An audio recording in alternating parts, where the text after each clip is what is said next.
and welcome to my November wrap-up. In November, I read 7 books, and 6 out of the 7 were actually physical, so I'm very proud of myself.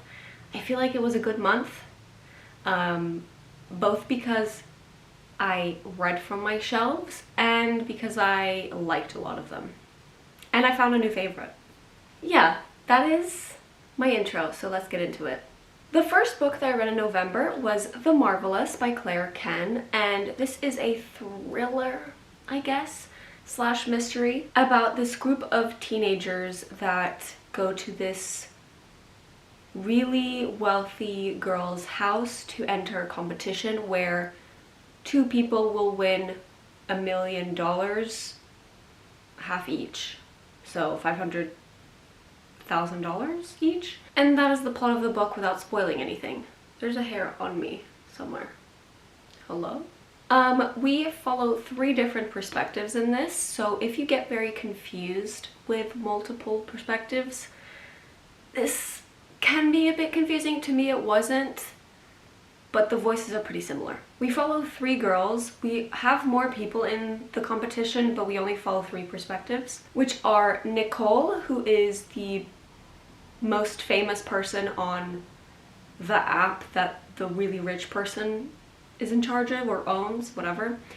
The second girl is Luna, and she is obsessed with figuring out all the tiny clues from the rich girl. And the third girl is called Stella, and she just kind of is there. I don't even know how to explain it. She's kind of a no one, but whatever. I went into this thinking that it was going to be a thriller / mystery with actual stakes, but I was a bit disappointed. I ended up giving this a 3. It was enjoyable. I just was kind of disappointed. During the competition in the book, we get multiple riddles, and they're impossible for whoever is reading the book to discover what the riddle actually means, because they're really nonsensical. And I'm personally not really a fan of that. I like to kind of figure it out. I'm that kind of person. I like to kind of be able to figure it out, and even if I can't, I like to be able to be like, oh, that's what it meant. I still don't get it. There was no way I would ever figure out any of the riddles. The plot felt very predictable to me, even with the riddles being nonsensical and impossible to decipher. A lot of the major plot points felt very obvious. Only one tiny little plot twist, I don't even think it was a plot twist, one tiny little detail actually shocked me. The rest, no. My biggest problem, as I said at the beginning, was that the stakes were not what I expected. I thought this was gonna be like, if you don't complete this riddle, you die. But no, that was not it. It did not feel very high stakes. It was very, I don't know. It felt very weird to me, and the ending was very rushed and not my tea. I don't even know how to explain this while trying not to spoil. I enjoyed it. I had a decent time reading it, but the ending and the actual competition stakes and all was kind of boring. Not boring, just not for me, basically. It was good, but not for me.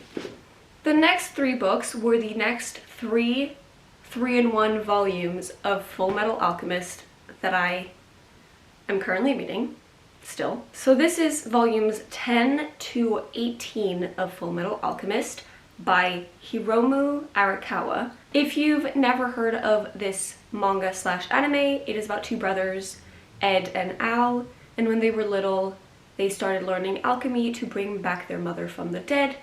It goes wrong and it backfires on them, leaving Al with no body, and his soul is attached to a suit of armor. That's not it. What am I doing? You can kind of see him here in the back. Whatever. And Ed loses an arm and a leg to bring them back from this weird limbo area. So we follow the 2 brothers trying to find the Philosopher's Stone, which could potentially actually bring their bodies back. So the limbs and Al's body. And while doing that, they face a lot of weird enemies that I don't want to spoil. Yeah, I'm really enjoying this so far. I'm very excited to be getting closer to the finish line. I really want to watch the anime after, so I'm very excited. I'm only going to watch Fullmetal Alchemist Brotherhood, I think, for those interested in that fact. I gave these 2 volumes a 4 and the 6th 3-in-1 volume 4.5. I had a really good time. I love the characters. I loved the villains, the concept, not them as villains. Yeah, it's great. I loved it. Moving on. The next book that I read was an arc from NetGalley, which was called Adam and Evie's Matchmaking Tour by Nora. I don't know how to say this last name. I think the last name is pronounced Nguyen. I'm so sorry. I googled it, but I don't think I can do it. But this book is a romance about 2 people going on this matchmaking tour to Vietnam. We follow Evie, who just got broken up with and fired from her job, and so she wants a fresh start and some fun, so she decides to go on it because her late aunt made that a requisite, is that the word, to get her inheritance. And then we follow Adam. His sister is the owner of the matchmaking tour, and he works for her for, I think, the marketing part of it, and she wants him to be in the tour so that he can get a better feel of what it's like to be able to do his job better. Yeah, I ended up giving this a 3.5. It was a fun, enjoyable romance. It wasn't anything special, but I still had a great time. I especially loved the setting, which is in Vietnam. I was there recently and I really loved it, so it was very fun to be going back kind of through a book. The plot was fun. I say it with this face because there were some bits that really pissed me off. Mostly the romance felt very insta-lovey, and I don't know. It just didn't feel like to my taste. I don't even know how to explain it. It just wasn't amazing, if that makes sense. And a lot of the character choices were very weird and didn't make sense, and they just felt like they were there for miscommunication purposes. I'm not going to spoil, obviously, but yeah, there was a moment that didn't make sense to me at all. And I also didn't enjoy the meddling from some other characters that caused miscommunication with the main couple. That really pissed me off. I did not really understand why, but it is what it is, and yeah, I did like it. I had a great time. I just didn't love it. The next book that I read in November was Pride by Ali Hazelwood, and this is a romance between a werewolf and a vampire that have to be in an arranged marriage so that they have peace between the 2 clans, so there's not a war. That is the fastest description ever. I ended up giving this a 5-star. This is the new favorite that I was talking about at the beginning of the video. Yep, it's this. I loved this. I had a great time. Nothing was wrong with it. Everything was just great and fun and lovely. I really liked the characters. Loved them, especially Lo. The plot was fun. The side plots were great. The romance was amazing. The smut was interesting and fun. The trigger warnings will be on the screen for those interested, but I personally don't care. And I had fun. Was it sometimes stupid? Maybe, but I had a great time. I read this in kind of one sitting. I read 40 pages one day, and the other day I stayed up until like 3 finishing this. I had a great time. I loved it. Highly recommend if you like, I guess, paranormal romances. I think that's what this is. Maybe? I don't know. But I loved it. Moral of the story. And the last book that I read in November was Children of Virtue and Vengeance by Tomi Adeyemi, which is the 2nd book in the Orisha trilogy. I think that's the name of this series, I don't know. The first book in the series, which is Children of Blood and Bone, follows 4 characters, which are 2 sets of siblings. This is really complicated to explain. We follow Zelly and Sane, and they are brother and sister. Zelly is magical. She is a magi or a diviner, and that means that she has white hair and she could do magic, but in this world magic is not available anymore. I don't even know how to I don't even know how to create a sentence. But on the other side of the character choices, we have Amari and Inan, and they are the two children of the king of this land.